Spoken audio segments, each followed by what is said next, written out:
गंगा में आकर के जो स्नान करते हैं तो यहाँ सोना चांदी हीरे जवाहरात लेने नहीं आते हैं, वो लुटाने आते हैं। और केवल यहाँ गंगा माता से क्या मांगते हैं? मोक्ष। और गंगा माता उन्हें मोक्ष देती है। और मोक्ष का मतलब ये होता है कि हमें फिर इस जन्म में आना नहीं पड़े, और अगर हम आए तो सनातन धर्म के लिए और सर्व राष्ट्र के लिए और गंगा माता के लिए।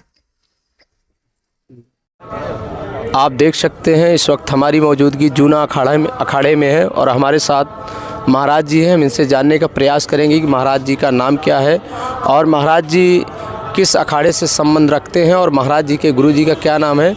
महाराज जी, सबसे पहले आपका नाम और आपके गुरु जी का नाम क्या है महाराज जी? परम पूज्य हमारे गुरुजी श्री महामंडलेश्वर श्री पंत स्नान जूना अखाड़ा 13 मणि से महामंडलेश्वर है, और महायोगी पायलट बाबा है, विश्व विख्यात है, और वो विश्व के अंदर विख्यात है। और उन्होंने अनेकों विश्व में अनेकों राज्य में और सभी प्रांतों के अंदर उन्होंने समाधि लगाया है। जल समाधि से लेकर उन्होंने एयर टाइट गिलास में भी समाधि लगाया है। महाराज जी, आप आध्यात्म जीवन में कितने वर्षों से हैं? अध्यात्म जीवन में मैं गुरुजी से 15 साल से जुड़ा हुआ हूँ, लेकिन मैं गुरुजी से 15 साल से जब जुड़ा था, जब बाबा जी ने मध्य प्रदेश के अंदर रतलाम में महाकाली मंदिर के अंदर समाधि लगाया था, जल समाधि। मैं वहाँ उस समय सन्यासी नहीं था, मैं गृहस्थ अवस्था में था, और उस समय मैं 8वीं क्लास पढ़ता था। बाबा जी का पोस्टर देखा मैंने, और मैं बाबा जी से मिलने गया और बाबा जी के पास रहा। मैं बाबा जी का आशीर्वाद मैंने प्राप्त किया, और बाबा जी का आशीर्वाद अभी भी है और रहेगा।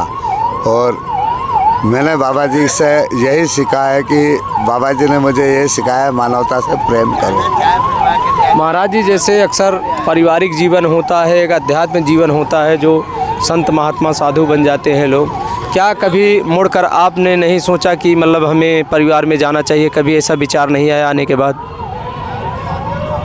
नहीं, परिवार में जाने का विचार तो मुझे आया नहीं, क्योंकि मुझे गुरु का प्यार इतना मिला, मेरे गुरु ने मुझे इतना प्यार दिया कि मुझे ऐसा परिवार मिल गया कि मुझे लगा ही नहीं कि मैं अपना परिवार छोड़ के आया हूँ। मेरा परिवार तो मुझे मेरे गुरु के यहाँ ही मिल चुका है, और मुझे कभी अपने परिवार की याद नहीं आई, और मुझे अनुभव भी नहीं लगाया। मुझे कोई ऐसी कोई परेशानी भी नहीं मिली कि मेरे गुरुजी ने बोला कि आप अपनी माँ से, पिता से, भाई से, बहन से, अपने परिवार से नहीं मिल सकते हो।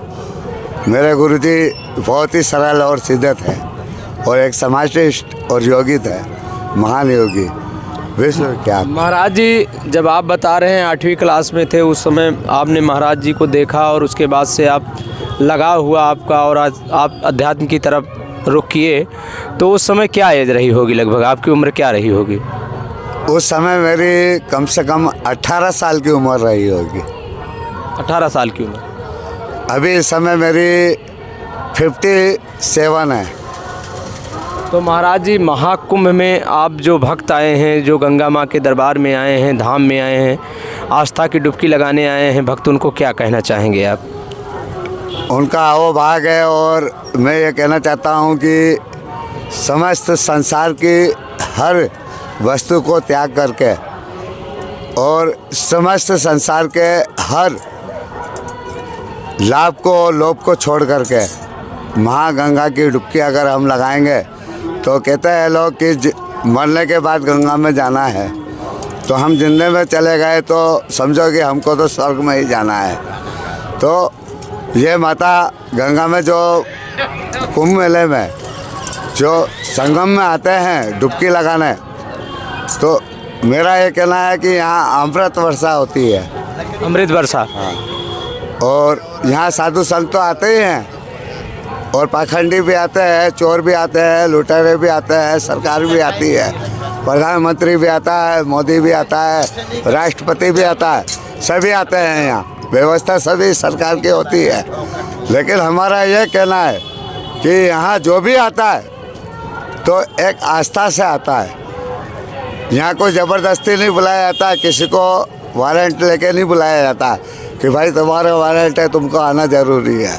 यहाँ कोई निमंत्रण नहीं होता है। यहाँ बिना निमंत्रण ही सभी लोग आते हैं। यह हिंदू धर्म का एक पर्व है, सनातन धर्म का एक महान पर्व है। और इस पर्व में जो सम्मानित होता है, आता है, तो वो उसका भाग्य उज्जवल है।